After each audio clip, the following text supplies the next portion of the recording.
Speeds? All right, first of all, can you introduce yourself and tell me how you fit into this story? Yeah, I'm John Wilhelm's second youngest brother, the middle of the five children, and uh, that's it. That's it. All right. Can you tell me any sort of early memories you have of John playing music? uh, yeah,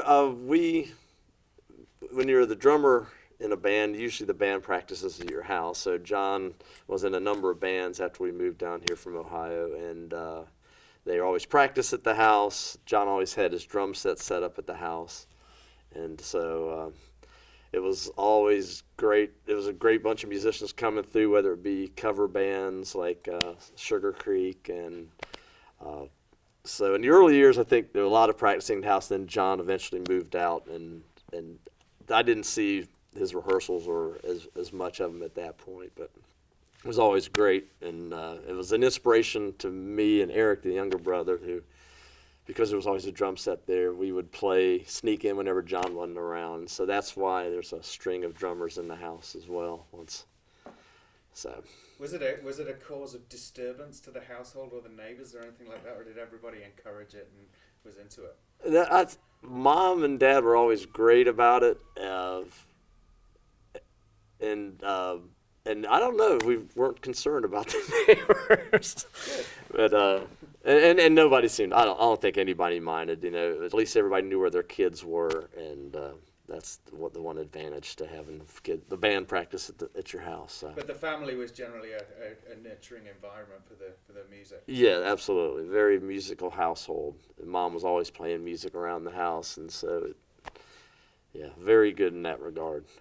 So who was Sugar Creek? What was that band? They were a cover band with a horn section, and they played all up and down the East Coast, doing, I guess this was in the '70s, so doing like Chicago tunes and I guess just the standard classic rock of the era. Mm-hmm. So. And when did George come into the picture? I remember John met George, I believe, at East Mecklenburg High School, and George was actually in Sugar Creek, but I think that happened. I'm not exactly sure of the timeline, but because John and George were hanging out, then John had been in Sugar Creek, and then when a guitar vacancy came about, then George was brought in for a short period of time. I'm not sure how long, and yeah, that's. So when did they sort of hit it off as musical partners? Do you know? I'm not really sure. I just remember them they running together and playing together. But I didn't. I was under eight. Well, I was 18 when they died. But I never really got to go out and see them play in the jazz incarnation, like the Moose Magic and all those things. So, mm-hmm. Plus I was just becoming a senior in high school. Well, I guess becoming more concentrating on my friends and that whole social scene in high school. So, were you aware that they were sort of picking up momentum Oh, absolutely, yes, absolutely. And what sort of thing was it? Did it look like they were going to be recording albums and things like that? Yeah, because back then I guess it was easier to become successful, and. To me, it seemed like they had a great thing going, and by all means, something was going to take off. Mm-hmm. So, what happened? What are your recollections of the accident? I remember seeing John because I was working at my dad's appliance repair service in the afternoons after high school, and I remember John running in. I think it was that day, and it was a real quick encounter. And he was heading out of town or something, but that was in the afternoon. But then I remember the next morning, right when the sun was coming up, Mom and the whole family coming in and saying John had been killed in a car wreck with George, and then that just all spiraled after that. So. Do you remember the memorial? I understand there was a lot more people there than anyone could have expected. Oh yeah, at the Harry and Bryant funeral. Yeah, it was people were out the door, and yeah, it was way attended by way more people than anybody expected. Mm-hmm. And it was a very cool vibe too, a nice casual atmosphere. It wasn't real formal, and it was concentrating on those guys and not necessarily a religious aspect of, which was really nice, I thought. What do you think they would have gone on to do had they not been in the accident?